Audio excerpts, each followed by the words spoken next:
Listo, listo. Buenas noches, ¿cómo están todos? Muchas gracias por la invitación. Soy el coordinador de esta mesa. En primer término, empezará la doctora Gabriela Rovira en el control metabólico en el embarazo, pequeños cambios, grandes diferencias. Qué lindo el título.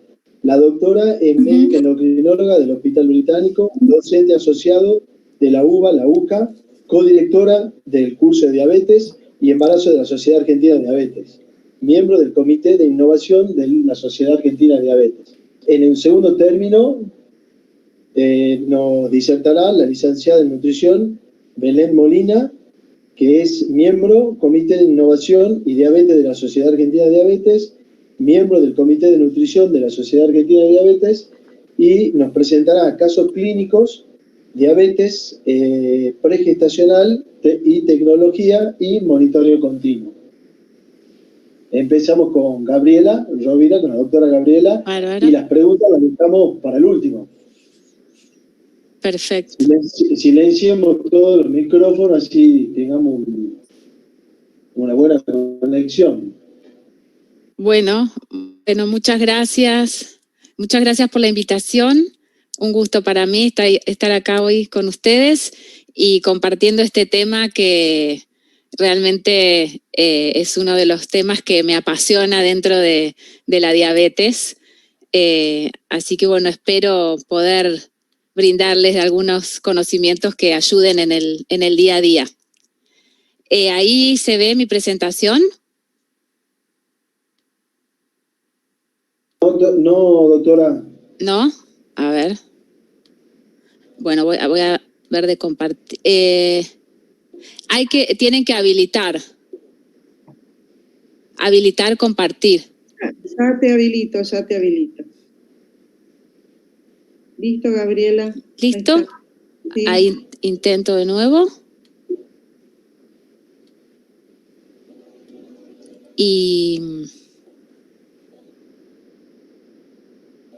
Y se puso en negro. Ahí está.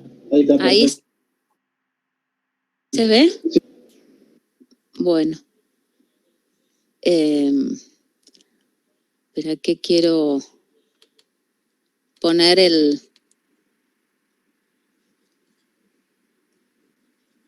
Esperen, que quería poner la pantalla completa, pero no me está dejando. Un segundito.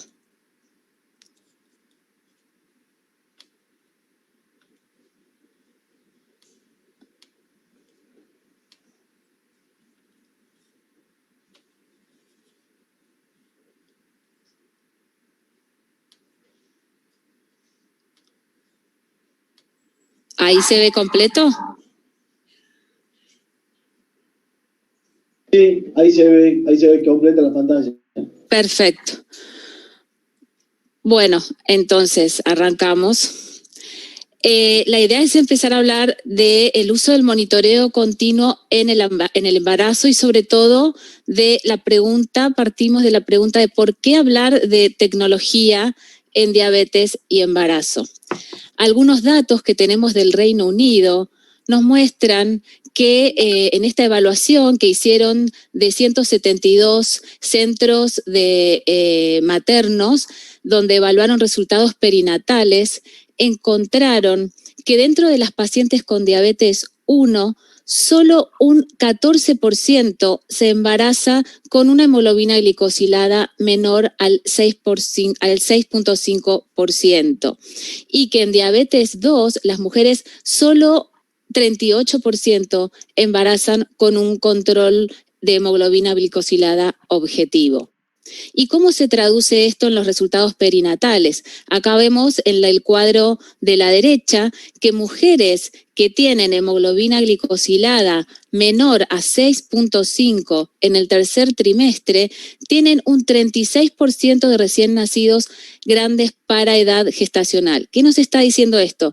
Que aún con un muy buen control metabólico, hay algunos nutrientes, hay un impacto de la diabetes sobre el peso y el tamaño de los recién nacidos. Por otro lado, existe un 43% de riesgo de parto pretérmino en diabetes 1 y un 23% de estos recién nacidos puede que requieran ingreso a terapia intensiva neonatal.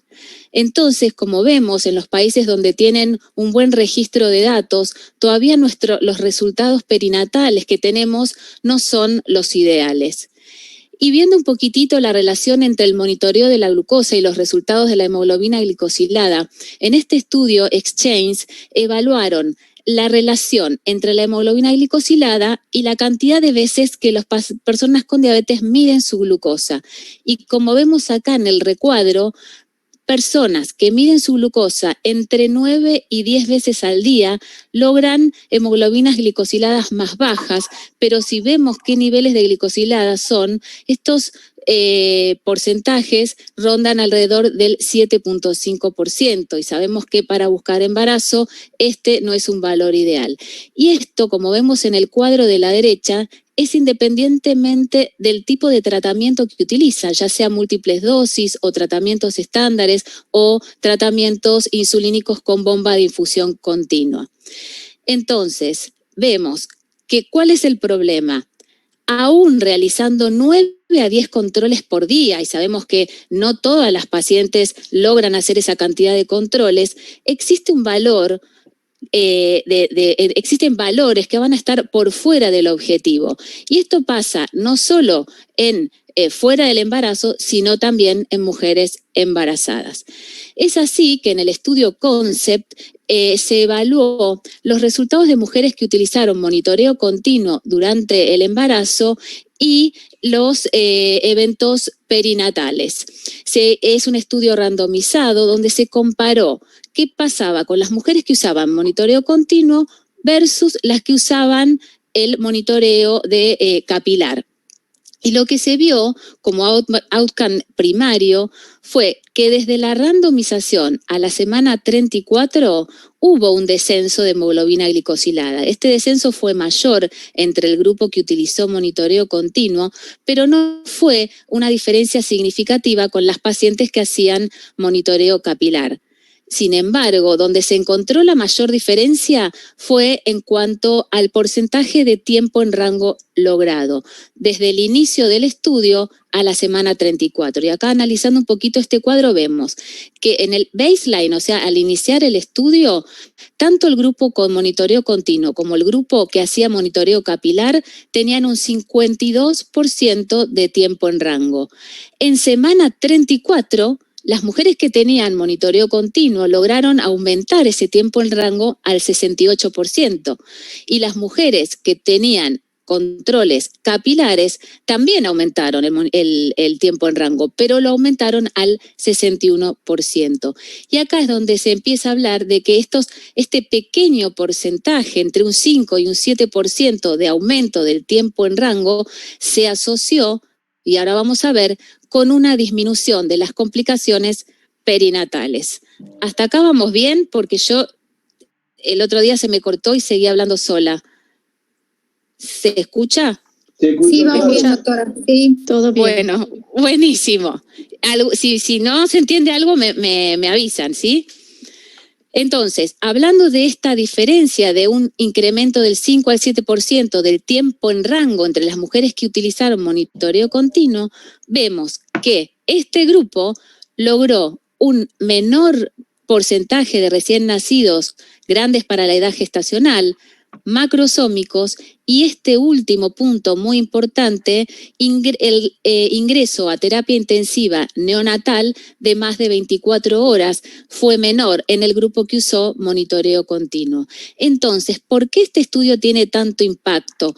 Porque fue el primer estudio que muestra una verdadera reducción de complicaciones perinatales al usar monitoreo continuo. Hasta ahora los resultados que teníamos de estudios hechos en el embarazo no mostraban grandes diferencias. Por eso es el estudio que marca la diferencia respecto a esta reducción de riesgo de complicación perinatal, porque evaluación posterior que se hizo de estos resultados encontró que estos resultados son costo efectivos.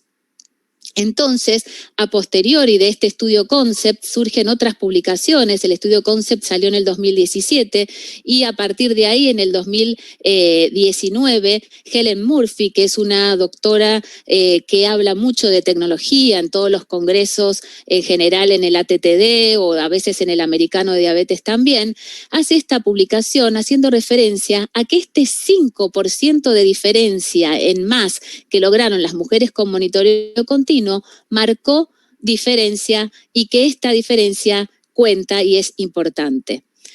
Entonces, luego de ese estudio sale otra publicación de un estudio observacional evaluando 186 mujeres, en el cual no solo se ven los resultados de mujeres que usaron monitoreo continuo, sino también mujeres que usaron monitoreo intermitente. Vieron que en el segundo trimestre las mujeres que tuvieron recién nacidos con peso normal, como vemos en esta columna, tuvieron un tiempo en rango que fue un 6% mayor. Y en el tercer trimestre, estas mujeres que tuvieron recién nacidos de peso normal, comparándolas con las mujeres que tuvieron recién nacidos de alto peso, tenían un tiempo en rango también mayor, pero miren, un 4.6%. Entonces, por eso el título de la charla, pequeñas porcentajes, grandes diferencias. En este otro gráfico, lo que vemos representado son los niveles medios de glucosa intersticial durante el embarazo en mujeres con y sin recién nacidos grandes para edad gestacional. Los puntitos blancos son las medias de glucemias de las mujeres que tuvieron recién nacidos grandes y los puntitos negros son las medias de las glucemias de las mujeres que tuvieron recién nacidos de peso normal. Como vemos, no hay una gran diferencia y esto está expresado en milimoles, pero yo hice el cálculo a miligramos decilitro y vemos que los puntitos negros, el promedio de glucemia de 7 milimol es alrededor de 126 miligramos decilitros y 136 miligramos decilitros el promedio de glucemias de las mujeres que sí tuvieron recién nacidos grandes. Y algo similar se ve en este otro cuadro cuando hablamos de complicaciones neonatales a corto plazo. Entonces, con una pequeña mejoría del tiempo en rango de las medias de glucemia, se lograron mejores resultados. Y acá lo que vemos expresado es respecto ya no al tamaño de los recién nacidos, sino a la hipoglucemia neonatal. Y nuevamente, diferencias en cuanto a la hemoglobina glicosilada en semana 24 y en semana 34, las mujeres que tuvieron recién nacidos que no presentaron hipoglucemia tuvieron un 0.4% de glicosilada más baja. O sea, estamos hablando, el grupo de madres que tuvieron recién nacidos con hipoglucemia tenían hemoglobinas glicosiladas de 6.6 versus 6.2 de las madres cuyos recién nacidos no presentaron hipoglucemia neonatal.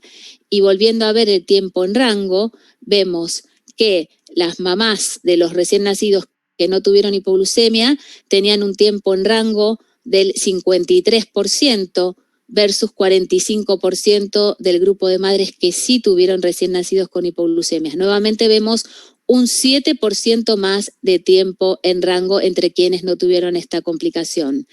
Y lo mismo en la semana 34. Vemos que el grupo de madres que no tuvieron recién nacidos con hipoglucemia tuvieron un 5% más de tiempo en rango en esta última etapa del embarazo. Es así que luego de estos resultados sale publicado las recomendaciones de consenso internacional de tiempo en rango, donde también figuran las recomendaciones para el tiempo en rango en embarazo.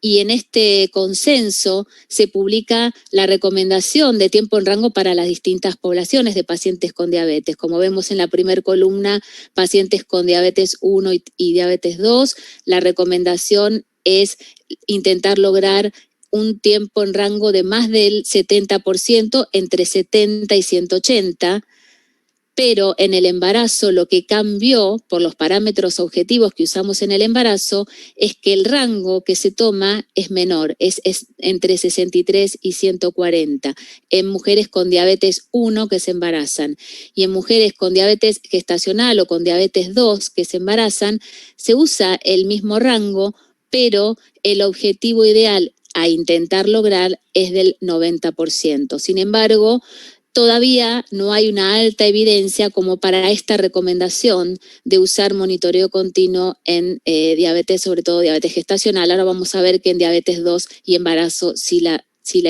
hay. Entonces, reforzando cómo es el tiempo en rango en el embarazo de mujeres con diabetes 1, vemos que el rango que se utiliza es 63-140, que esto abarca los valores en ayunas, pre y postprandiales, recordando que los objetivos que hasta ahora teníamos clásicos era de lograr a la hora un valor que no fuera mayor a 140 en la poscomida y a las 2 horas un valor que no fuera mayor a 120. Bueno, este rango engloba los dos valores. Y traduciendo esto en horas, estamos hablando de intentar que la madre esté por lo menos 16 horas al día en este rango y que no supere 6 horas en valores por arriba de 140, que no supere la hora en valores por debajo de 63 y que no supere 15 minutos al día en valores menores a 54. Y en diabetes gestacional y diabetes 2 es lo mismo, pero buscando todavía más tiempo en rango, un 90%. Es re importante tener en cuenta en este grupo de pacientes, y esto lo hicieron referencia hace poquito en el Congreso Americano de Diabetes, cómo es la relación entre las ingestas de las pacientes y los movimientos postprandiales, ¿no? Que hicieron una evaluación y vieron que existe un alto impacto de los carbohidratos que consumen las madres y las excursiones postprandiales. O sea que estaría sobre todo en este punto la ayuda de usar un sensor en pacientes con diabetes gestacional o diabetes 2, donde se manejan en general valores que son más bajos de los que manejamos en el caso de pacientes con diabetes 1. Es así que luego del concept, luego de las recomendaciones del consenso de tiempo en rango, ya finalmente sale en los estándares de cuidado de diabetes care en el 2020 la recomendación y la sugerencia de usar monitoreo continuo en el embarazo como un tratamiento efectivo para lograr disminución de niveles de hemoglobina glicosilada, tiempo en rango, y que esto se traduce en resultados neonatales de menor porcentaje de riesgo. Y nuevamente sale publicado en el 2021, también en la sección de tecnología y diabetes, la recomendación de utilizar el monitoreo continuo, pero en conjunto con el monitoreo capilar. Y esto es re importante, o sea, no dejamos de usar el monitoreo capilar, sino que agregamos el monitoreo continuo. Y la novedad es que en las guías NICE, que se van actualizando cuando surge una nueva recomendación, a fin de año, esto es bien nuevito, aparece la recomendación de ofrecer el monitoreo continuo o intermitente a todas las mujeres que se embarazan y que tienen diabetes 1 y que no tienen la posibilidad de utilizar un monitoreo continuo. O sea, ofrecer monitoreo continuo a todas las mujeres con diabetes 1 que embarazan. Pero si no tenemos la posibilidad de utilizar un monitoreo continuo, deberíamos recomendar el uso del monitoreo intermitente, que ya está autorizado por la Comunidad Europea y está autorizado por ANMAT, aunque todavía no figura en el prospecto.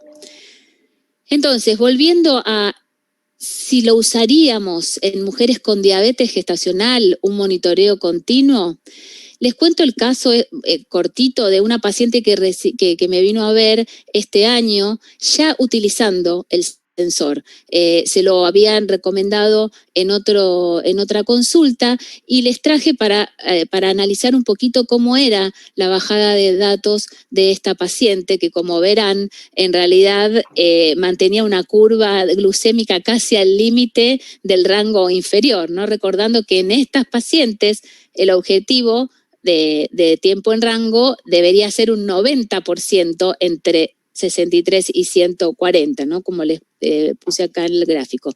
Y lo que vemos es que no es que estaba en hipoglucemia, los valores límite inferior que manejan pacientes con diabetes gestacional tienden a ser un poquito más bajos que la glucemia normal fuera del embarazo, por el continuo paso de nutrientes hacia el bebé. Está hecho en esta evaluación en mujeres embarazadas sin diabetes y se ve que la glucemia en ayunas y la glucemia promedio tiende a ser más baja que fuera del embarazo. Por eso es que el límite inferior del rango sugerido es 63, justamente teniendo en cuenta esto de que la glucemia normal en la embarazada es más baja.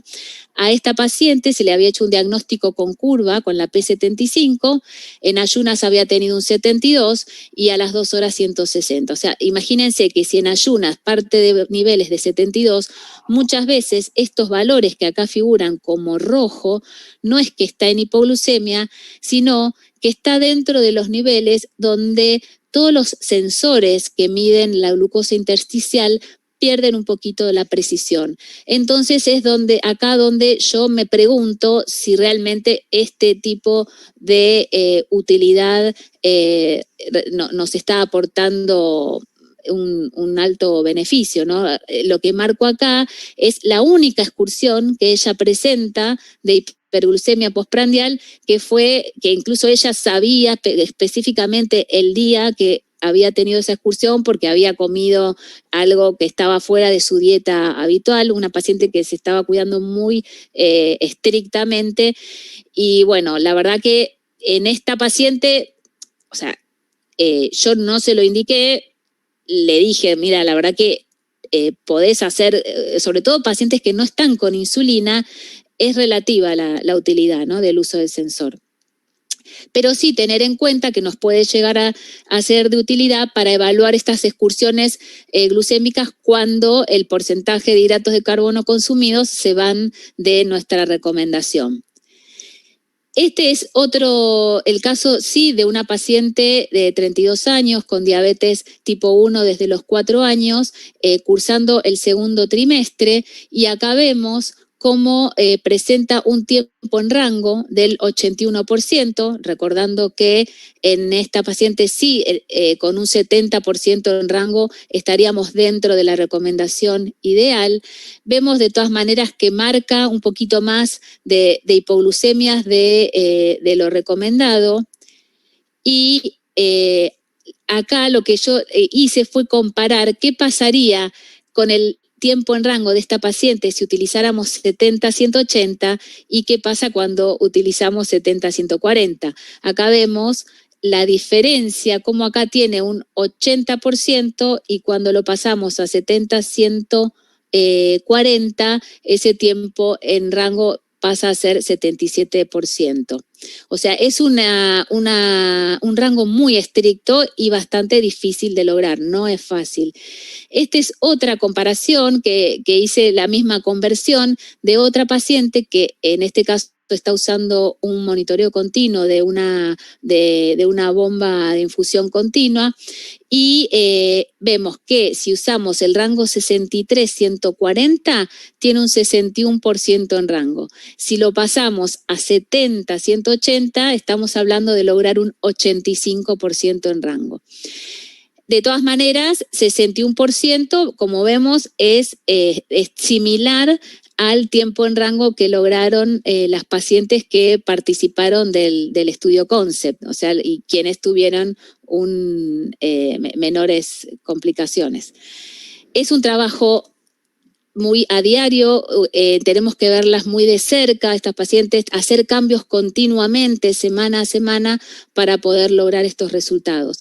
Y acá lo que traje para comparar era cómo vemos el perfil de 24 horas en una paciente con diabetes gestacional y en una paciente con diabetes pregestacional. Si bien ambos controles están bastante bien, podemos ver que respecto a la paciente con diabetes gestacional, en diabetes pregestacional lo que tenemos es una mayor variabilidad, y esto lo vemos representado por la dispersión de los valores que se ven acá, como las franjas celestes que nos están marcando el perfil de 24 horas, ¿no? La media la vemos con la línea azul y la dispersión entre los percentilos 25, 75 y 90 con los colores celeste oscuro y celeste clarito. En ambos casos son pacientes que tienen una variabilidad que no estaría dentro de las descritas como una alta variabilidad, que sabemos que el punto de corte es 36, pero vemos la diferencia de cómo se comportan distintos perfiles según el tipo de diabetes.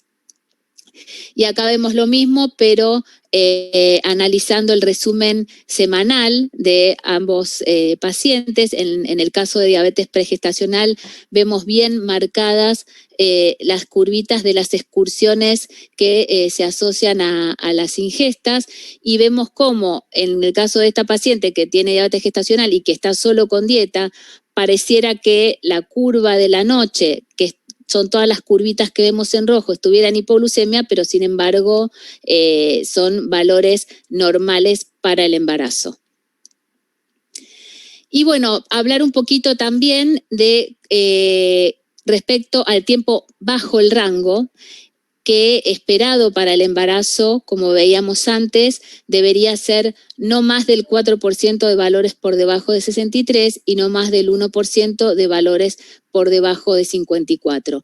¿Cuándo pensar riesgo de hipoglucemia en mujeres embarazadas? Sobre todo en el primer trimestre. Acá es muy importante hacer la recomendación, sobre todo hablar mucho de esto con nuestras pacientes cuando están programando un embarazo, porque puede que en el primer trimestre, lejos de subir la dosis, la tengamos que bajar, sobre todo en la noche. Miren cómo acá vemos en la primera parte del gráfico de las 24 horas, es donde se repiten eventos de glucosa baja.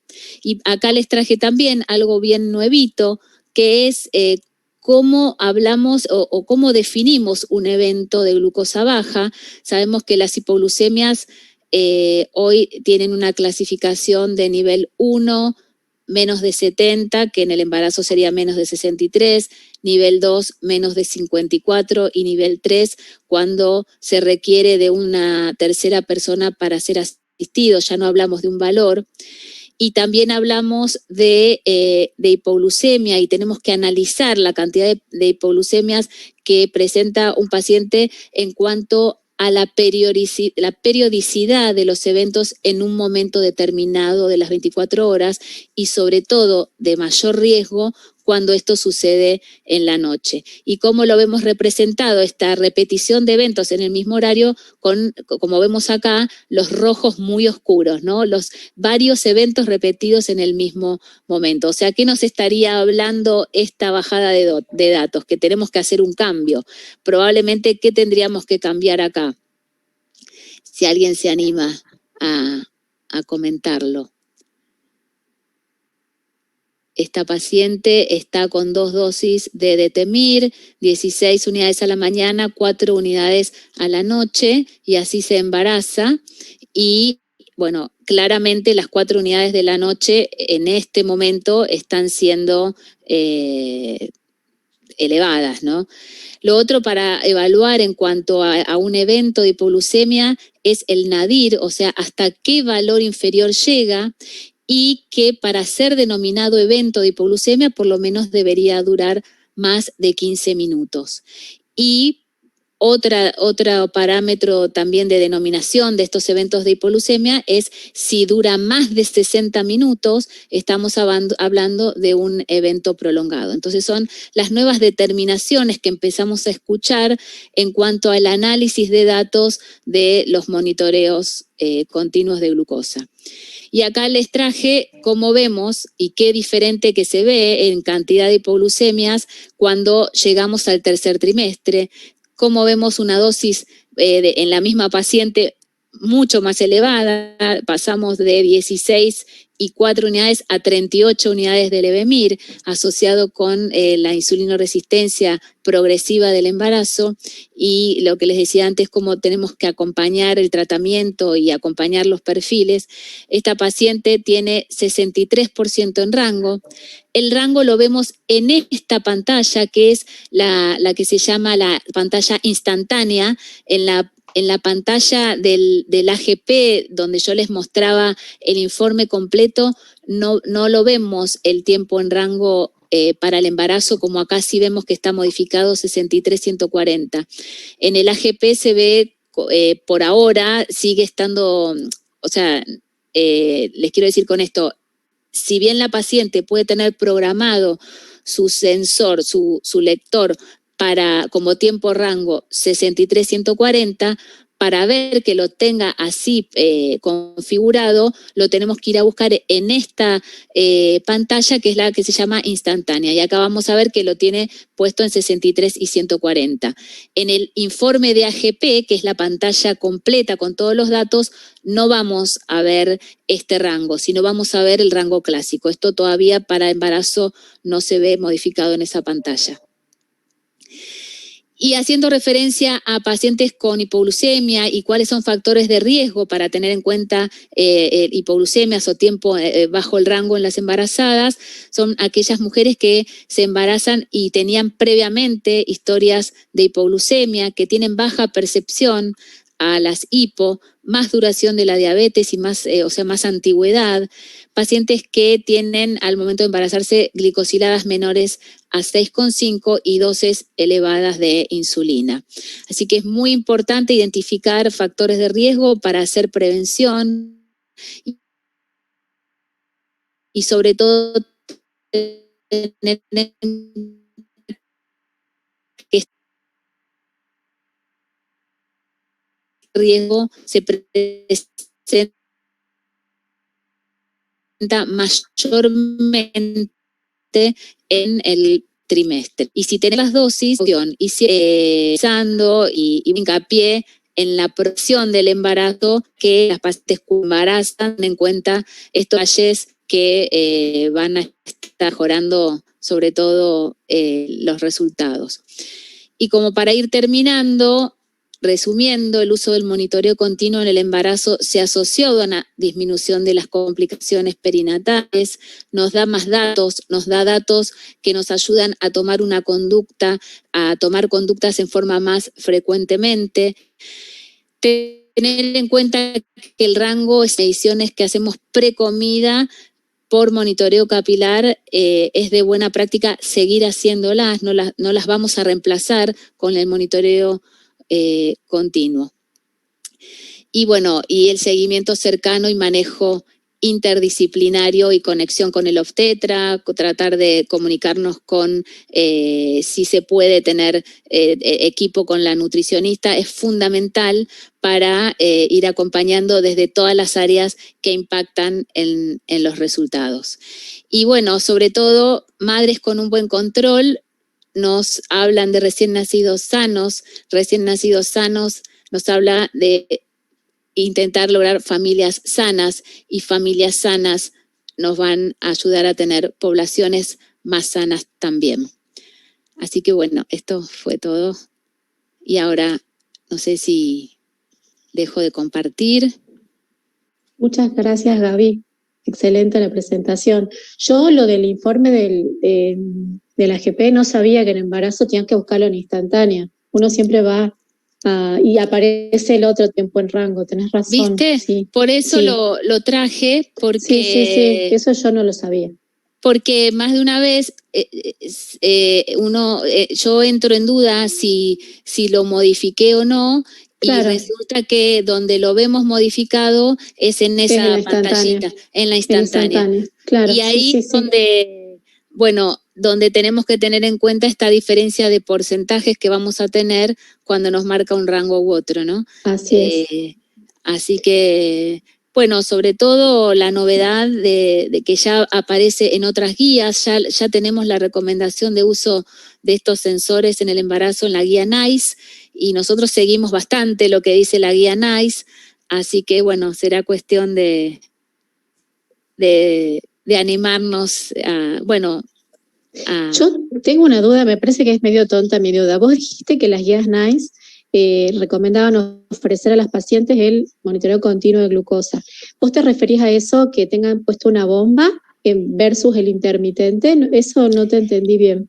El tema es así. De donde nace la evidencia original es el estudio Concept, donde el sensor que se utilizó era el Guardian, que es el que nosotros todavía no tenemos, que es el sensor continuo. Por eso después, el otro trabajo que les mostraba, sí analiza qué pasó con mujeres que usaron el intermitente y también el flash. Hubo buenos resultados. Con el uso del flash. Entonces, la guía NICE, como ellos son muy, no sé, me sale más papista que el Papa, no van a recomendar algo que no sea lo que resultó la evidencia, que fue el uso del monitoreo continuo en diabetes 1. Ahora, si no tenemos la opción de tener, como es el caso nuestro, ¿no? Salvo que la paciente hoy esté con un infusor continuo con sensor, todavía no disponemos de los sensores continuos, disponemos del flash. Entonces nosotros lo que hoy le podemos ofrecer como monitoreo continuo es el intermitente, el flash, porque el resto, por ejemplo, el Dexcom, que está aprobado también ya para usar al embarazo y que es continuo, nosotros no lo tenemos y además son unos números realmente muy difíciles de poder costear, ¿no? Que ese es un detalle importante. Entonces, ellos ponen como recomendación uso de monitoreo continuo en diabetes 1 y si no se puede acceder al monitoreo continuo, recomendar el con monitoreo intermitente. Perfecto. Muchas gracias. No, y después lo de diabetes gestacional lo traje porque realmente en esa paciente con dieta era como un despropósito. Totalmente. Ahora, si está insulinizada, si es más compleja, si tiene diabetes 2, bueno, ahí es para hablarlo. Pero bueno, también optimizar los recursos. Por supuesto. Cuando, más que nada, a mí me llamó la atención, yo no se lo indiqué nunca a una paciente con diabetes gestacional, por eso cuando lo veía digo, bueno, esto refuerza que hay pacientes que realmente no nos va a aportar. Pero esta de Helen Murphy hablaba de que en las gestacionales podemos ver esto de las excursiones de la glucosa cuando se van de la dieta, ¿no? Como para tenerlo en cuenta. Claro, un llamado de atención para la paciente, más que nada, para que ella pueda mirarlo en un gráfico capaz, con más objetivo. Claro. Así es. Acá hay una pregunta que hicieron la doctora Quevedo. ¿Qué hemoglobina sería ideal para recomendar embarazar en pacientes diabetes tipo 1 o pregestacional, o una tipo 2? La recomendación es buscar la hemoglobina glicosilada más baja posible, siempre hablando valores menores a 7, pero siendo estrictos, si se puede lograr una glicosilada menor a 6,5 sin riesgo de hipoglucemias, eso es lo ideal. Menores de 6,5, menores de 6 son las hemoglobinas glicosiladas que emparejan el riesgo de malformaciones a lo que sería población normal. Pero, bueno, para hacer una recomendación, siempre teniendo en cuenta que esto no aumente el riesgo de hipoglucemia. Ok. Muchas gracias. Yo tengo una preguntita.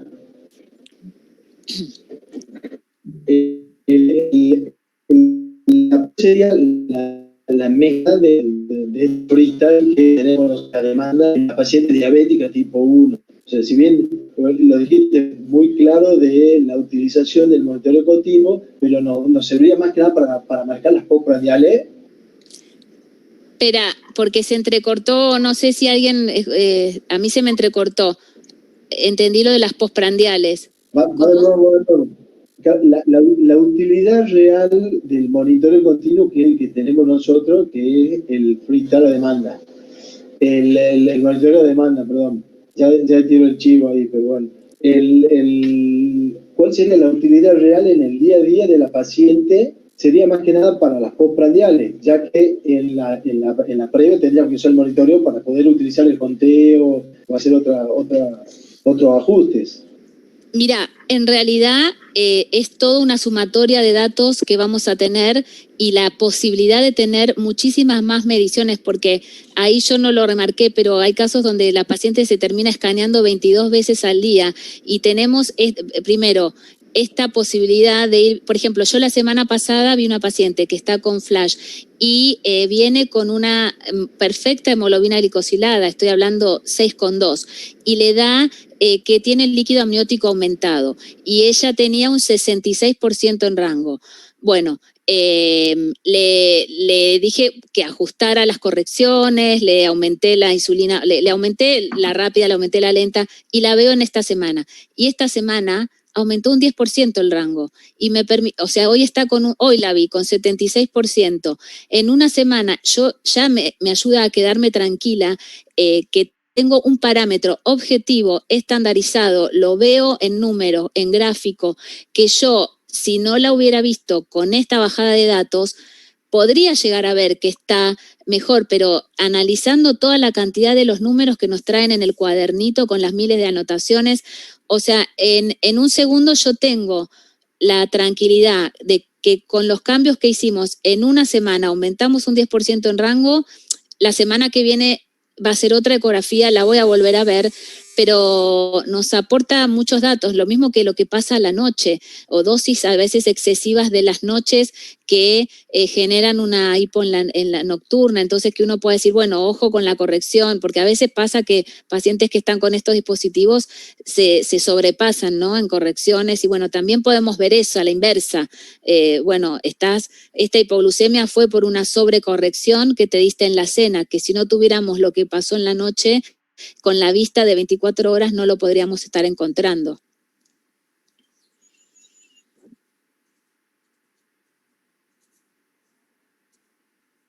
¿Alguna otra pregunta?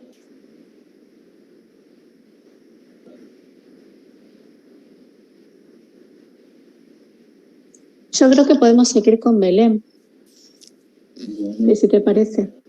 Muchas gracias, Gabriela. Gracias, Gaby. La presentación. Muy claro todo. Muchas gracias. Entonces, gracias. Pasamos. Buenas noches a todos. Muchas gracias por la invitación, a Vero y a Leonardo, y a todos por estar acá y compartir. Y bueno, Gaby, excelente. Espero realmente, porque siempre charlamos después, que hayan entendido, ¿no es cierto? Porque arrancamos a hablar un montón. Pregunten lo que necesiten. Pregúntenle a la Gaby si tienen dudas de lo que necesiten, sí, porque es excelente. Muy bien, chicos. Entonces vamos a compartir en pantalla. Voy a tratar de compartirla de acá. Ahí va.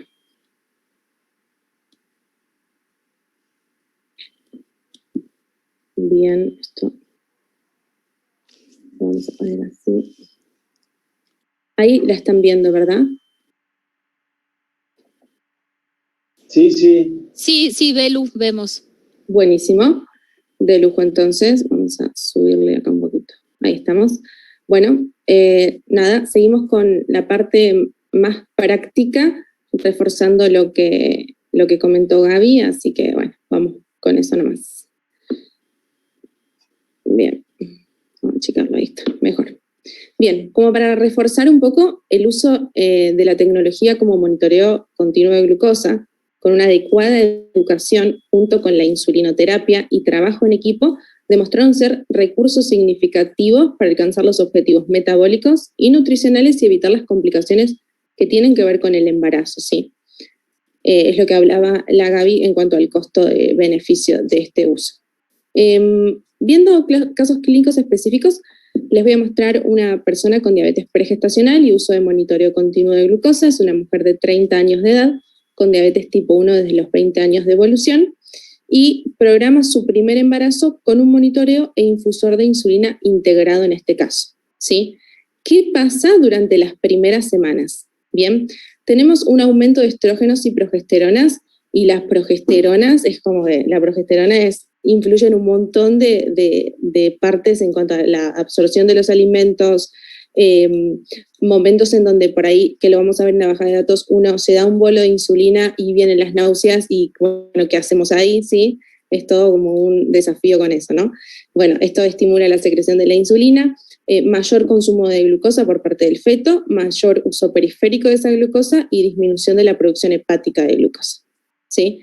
¿Qué vamos a revisar en el primer trimestre? ¿Cuáles son los objetivos de control? Esto que menciona Gaby, el tiempo en rango, en tiempo por encima del rango y en tiempo por debajo del rango. Y hacer ajustes en esta calculadora de bolo, que tiene que ver con el ratio, la sensibilidad y el valor objetivo, incluso la duración de la insulina activa. Podemos intervenir ahí también. Vamos a ver si la persona tiene náuseas, vómitos, cansancio, y ver en cuanto a eso la decisión del bolo.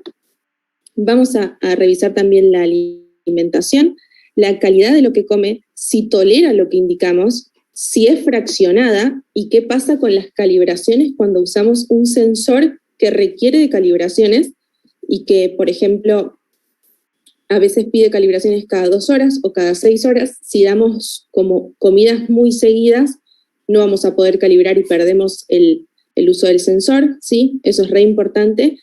Y revisar que haya cetonuria negativa en la primera orina de la mañana y si es positiva, revisar el plan de alimentación, ¿bien? Y la adecuada ganancia de peso. Bien, esta es una bajada de datos donde vemos el rango de glucosa, que en este caso está seteado de 70 a 140, ¿sí? Estos son datos, vamos a agarrar el lápiz, de sensibilidad y de ratio que usaba previo al embarazo, ¿no es cierto? Pero vemos que tiene un promedio de glucosa de 114 con un 42% de variación, o sea que el coeficiente de variación es del 36%, está variable, ¿sí? Producto de las hipoglucemias. Eso que decía la Gaby antes es súper importante, que preguntaron cuál es la hemoglobina glicosilada y la mejor posible, porque si la tiramos muy abajo, pero hay muchas hipoglucemias, tampoco tiene sentido así, ¿no es cierto? Revisamos la cantidad de hidratos de carbono que consume, ¿sí? En promedio, y la dosis total de insulina, ¿sí? Arranca con 25,7 unidades, ¿bien? Pero mucho tiempo en hipoglucemia y en suspensión. Esto del ajuste de ratio y sensibilidad es semana a semana, ¿sí? Es súper importante el acompañamiento. Vemos qué pasa acá. Con una bomba de insulina podemos usar diferentes tipos de bolos, ¿sí? Con este tema de que la absorción es mucho más lento, hay que revisar lo que la madre puede comer, tolerar, ¿sí? Se pueden usar diferentes estrategias. Sabemos, a veces si usamos un bolo normal, como si fuese la aplicación de la insulina con la lapicera, toda la insulina junta, podemos entrar en hipoglucemia, ¿sí? Porque llega mucho más rápido la insulina que la absorción de los alimentos. Entonces entro en hipoglucemia y eso también es lo que me genera variabilidad. De esta manera podemos programar un bolo dual. Decirle, por ejemplo, que me pase una parte ahora y que en el tiempo que yo le diga, el resto. Es una estrategia como para evitar las hipoglucemias y quedarnos más tiempo en ese rango, ¿sí? Lo mismo en este caso, revisar la alimentación fraccionada, porque a veces sobrecargamos mucho y la persona no puede consumir grandes volúmenes de alimentos. Eso es también importante revisarlo. Bien. Y acá abajito, en celestito, vemos el tiempo que la bomba está suspendiendo porque percibe que la glucosa está bajando rápidamente, entonces corta la infusión de insulina. Sí. Todo esto es importante evaluarlo bien a diario, pero en el primer trimestre es como que vimos recién, la glucosa está más por debajo. Esto es un caso de un equipo Minimed 670, no sé si lo conocen, que viene en modo automático. En general recomendamos usarlo en modo manual, es lo que se recomienda, porque el objetivo en modo automático, digamos que el equipo te lleva a un objetivo de 120, pero el promedio termina siendo un poquitito más alto con hemoglobinas glicosiladas por ahí que superan 6,5, 6,7, ¿sí? Entonces decidimos usarlo en modo manual con todo el equipo, ¿sí?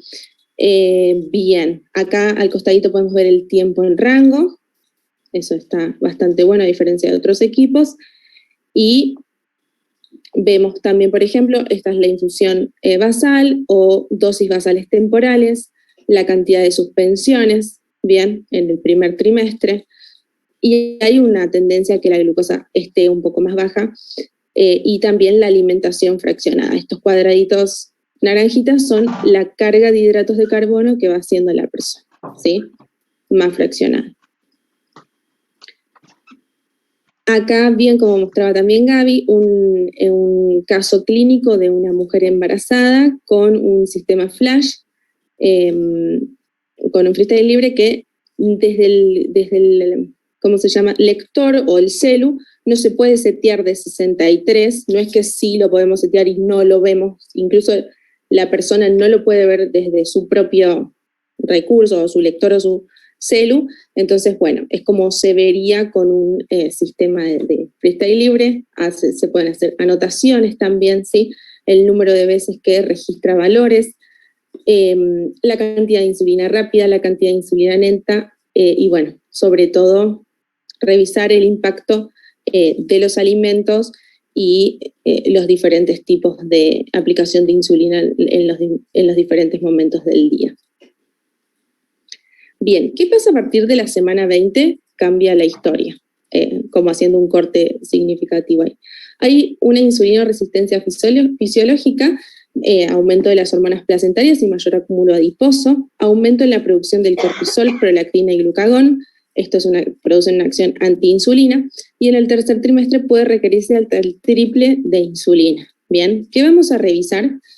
Si la cantidad de calorías es suficiente para la ganancia de peso sin cetosis. Esto es re importante, porque a veces decimos, bajamos los hidratos de carbono, pero no estamos controlando cetonas, ¿sí? Esto, si hay cetonas positivas, se debe automáticamente revisar la planificación alimentaria.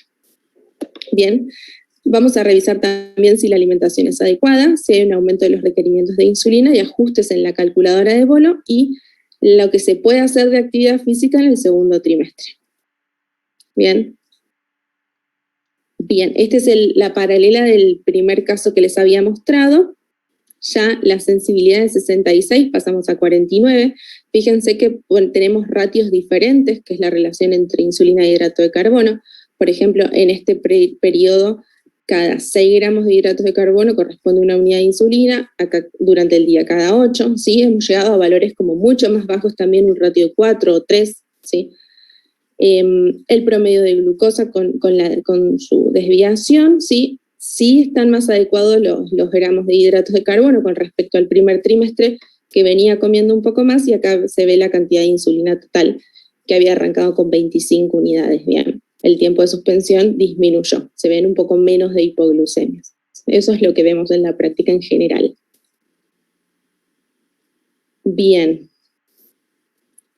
En general también los síntomas de náuseas, vómitos son bien del primer trimestre y después disminuyen, ¿no es cierto? Entonces, acá sí ya se puede ver como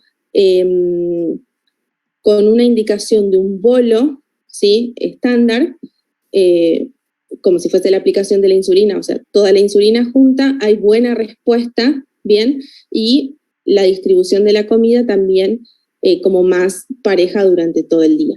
También es importante revisar conteo de grasas, conteo de proteínas, índice glucémico de los alimentos. Todo esto influye a tener en cuenta a la hora de la decisión de ese bolo, ¿sí? Lo que dice la Gaby también es súper importante, el revisar es un desafío realmente mantener estos controles. Acá vemos por ahí las alarmitas, ¿sí?, de que la infusora le suena. Entonces, acompañar es todo un desafío, ¿sí?, sin como sobrecargar el proceso, ¿bien?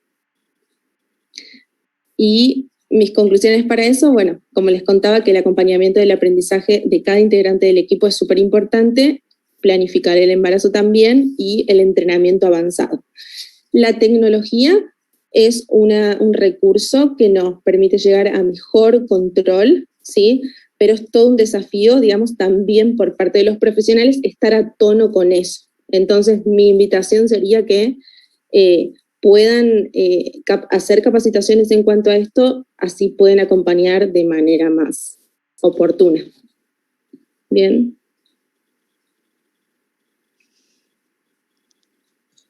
Dejamos de contar. Clarísimo. La verdad que es un mundo es enorme, todo lo que, si bien no son tantas las pacientes, pero cuando te llega una, tenés que ver todo este abanico de cosas que hay que tener en cuenta, y es un desafío con cada paciente.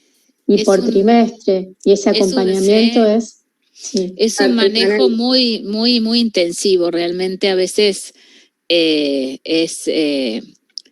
cuando, por ejemplo, llegás a que una paciente necesita una unidad cada 3 gramos de hidratos. No, tenés que contar todo, importa decís, todos los hidratos, sí. ¿Hasta dónde vamos a llegar? Pero bueno, se necesita y yo, bueno, la semana pasada una paciente para comer una manzana se terminaba dando 10 unidades y yo digo, pero bueno, es lo que se necesita, ¿viste? Por eso tenemos que acompañar con la medida justa y bueno, eso no es fácil. Hay que ir, pero... Y armar equipos, porque si no es muy difícil. Exacto. A mí un montón de veces me pasa que las pacientes, como yo las termino viendo tan seguido, me terminan preguntando cosas de la obstetra, ¿viste? Que bueno, como que por ahí no se animan, pero yo ya estoy casi como si fuera la madre a veces. Hablan más conmigo que con la madre, pero es necesario, es así. Tenemos que estar preparados. En tu experiencia, la sensibilidad también tanto. Leo, estás como... 3 gramos. Creo que adivino lo que me estás preguntando. Leo. Estás como con retorno, Leo. Estás con 2 computadoras, eso debe ser. No, todo Espera, lo otro. Leo, vos me estás preguntando si la sensibilidad también hay que bajarla, así como vamos modificando el ratio. ¿Hasta cuánto? ¿Hasta y cuándo? Bueno, No mirá, sé. si querés yo te contesto después, Belén también. Y hasta yo al final del embarazo hasta 20, hasta 10, o sea, lo necesario, sobre todo los desayunos, el momento de la mañana entre las 8 y las 12, realmente es un momento donde se necesita mucha cantidad. A veces yo uso un ratio y una sensibilidad diferente para la mañana, para el desayuno, que para la noche, pero sí, a sensibilidad de 20, sensibilidad de 10, no sé si no es usado hasta 8, o sea, porque tuve una paciente que nació, creo que ya se me confunden las fechas, creo que este año para marzo, por ahí, que tenía diabetes 1, infusor continuo y obesa. Claro. Imagínate las dosis al final de su embarazo. Eran dosis muy, muy, muy altas, pero bueno, gracias o sea, su bebé nació bien, estuvo con ella, no tuvo que ir a neo, o sea, Sí. Buenas noticias. Es todo un desafío. El conteo de hidratos de carbono se pone como muy clave en este proceso. Mucho lo que hacemos las personas por ahí con diabetes es a ojímetro la cosa, y no, la verdad que la ciencia también muestra que es súper importante el conteo, y de grasas y proteínas también, pero lo más importante es acompañar en lo posible, ¿sí? Por ahí nosotros indicamos algunos alimentos y la persona no los puede comer porque tiene completo rechazo. Bueno, acompañar hasta donde podemos, ver cómo interfieren las grasas y las proteínas que disminuyen el tiempo de absorción del hidrato de carbono, y encima tengo ahí la progesterona que no me está dejando absorber tan rápido los alimentos, y vemos que por ahí la curva de glucosa empieza a subir a las 2 horas, y vos decís, yo ya comí hace 2 horas, este es el ácido fólico, hace 2 horas, y no hay forma, y recién ahora estoy absorbiendo, y sí, es así, ¿no es cierto? Es como muy personal, y acompañar para mí es precioso en este proceso, esencial. Y la idea de acompañar, que vos decís, es semanales, cada 2 semanas, cada 3, ¿cómo? ¿O es muy de paciente a paciente? Sí. Vos lo vas evaluando, porque es muy difícil ver a una paciente todo el embarazo, todas las semanas. Sí. Es casi imposible. Las guías nuestras dicen que hasta la semana 32 podríamos, como algo estandarizado, ver cada 15 días, y que luego podemos evaluar la necesidad de controles semanales. Yo lo voy manejando según la realidad, según la paciente. Cada 15 días es un manejo como estándar, te diría, y cuando me pasa algo, como por ejemplo les contaba de esta paciente, que si bien tiene un buen control, le da la ecografía este líquido amniótico ligeramente aumentado, yo a ella le ajusto y la veo en una semana. Claro. Como que esto es móvil, digamos que a veces va a ser necesario, y por ahí al principio, el primer trimestre, si viene todo muy bien, por ahí la cito en 3 semanas, dependiendo, ¿viste? Si es una, muchas veces son pacientes súper entrenadas, que a veces no es, o sea, esto muchas veces tenemos un diálogo bidireccional, como que a veces la paciente hace un cambio y me dice, no, pero mira, acá me cambié porque vi esto, bueno, genial, o sea, somos equipo con la paciente incluida, ¿no? Eso es importante tenerlo en cuenta.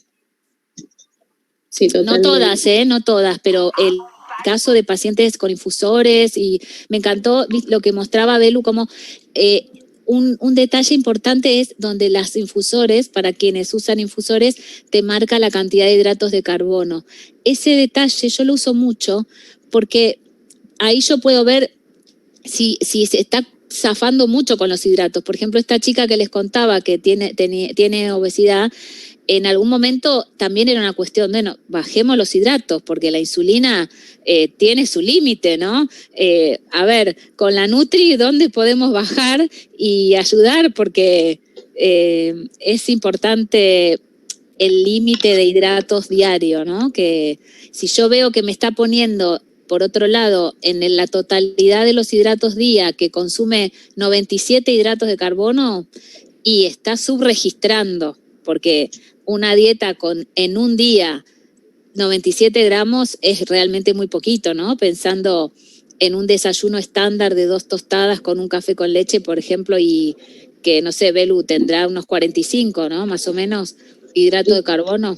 Un poco menos, pero sí, ahí 2 cosas. Primero, también miro, está súper registrando, y segundo, la presencia de cetonas. No le damos mucha bola, pero a la hora de hacer un ajuste, porque realmente, si estamos diciendo que por una manzana va 15 unidades de insulina, yo tengo que poner el ojo en la calidad del hidrato de carbono y en la cantidad, pero midiendo a ver si hay cetonas positivas o no, porque ajustamos a lo mínimo, ¿sí? A lo mínimo. Es muy importante eso.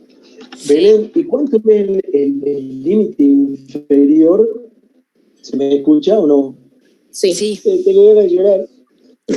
¿Sí? ¿Cuál es el límite inferior de hidrato de carbono que puede comer la embarazada diabética tipo 1?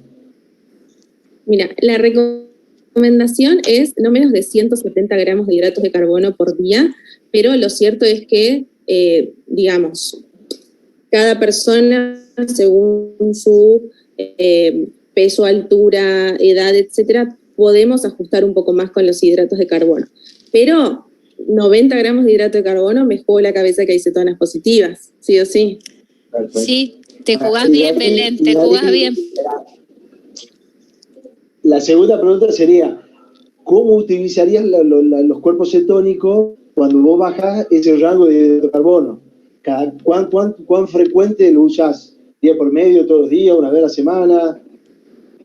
En el caso, no sé, Gaby, si querés responder vos, pero ayunas y por ahí en el día, a la tarde, revisarlo. Si estamos ajustando, si vamos a hacer un ajuste importante, mediría en orina los cuerpos cetónicos. Eso haría yo, no sé, Gaby. Sí, ahora, hoy en día es más difícil medir cuerpos cetónicos porque no se consiguen las tiritas o son muy caras. Sí, entonces, viste, por ahí yo lo que hago a veces le pido una orina completa cuando tengo dudas o cuando la paciente viene bajando de peso, como para ver realmente cómo está el tema cuerpos cetónicos. Lo cierto, o sea, no es que hoy en día no está en la guía como antes, que te decía que en ayunas había que medir siempre cuerpos cetónicos. Lo podés hacer cuando le pedís un laboratorio o en el caso que sospeches que se está quedando muy corta con los hidratos. Lo cierto es que justo en una de las charlas que hubo ahora en el Congreso de Tecnología, hablaban de esto, de la cantidad de hidratos, cómo impacta en el perfil que vemos del embarazo, y que de lo que dicen las guías a lo ideal se podría bajar un poquitito más, y yo tuve experiencia con una pacientita que tuvo hace un mes que súper obsesivos y se cuidaba tanto los hidratos que yo le tenía que decir, agregá una colación porque hacía cuerpos cetónicos en orina, hacía trazas. En el tercer trimestre, unas trazas de cuerpos cetónicos no me preocuparía tanto como en el primer trimestre. Porque el mayor impacto de los cuerpos cetónicos es a nivel del desarrollo neurológico. Hay estudios que se hicieron en animales donde vieron modificaciones, pero por ahí ya tercer trimestre con unas trazas de cuerpos cetónicos, si viene con muy buen control y bueno, unas trazas hasta lo aceptaría. También importante sumar la cantidad de tiempo de ayuna, o sea, la cena y el desayuno, eso también es súper importante. Y a veces recomendamos cantidades de hidratos de carbono que una persona no está acostumbrada a comer. Hay personas que comen muy poquitito, ¿sí? Entonces, más la dificultad de digerir los alimentos en el proceso de embarazo, es todo un desafío, ¿sí? Pero de verdad invito a todos ustedes a que se pongan a tono con la tecnología porque es significativo y el impacto en la salud, sí, totalmente. Hay que saber acompañar también, ¿no? Así es. Bueno, les quiero agradecer a las dos por participar. Hermoso este Ateneo, muy claro, muy conciso con algunos puntos que por ahí nos quedan dudas. Así que yo les agradezco nuevamente por haber participado. Bueno, muchas gracias. Seguramente me voy a estar comunicando siempre por ahí.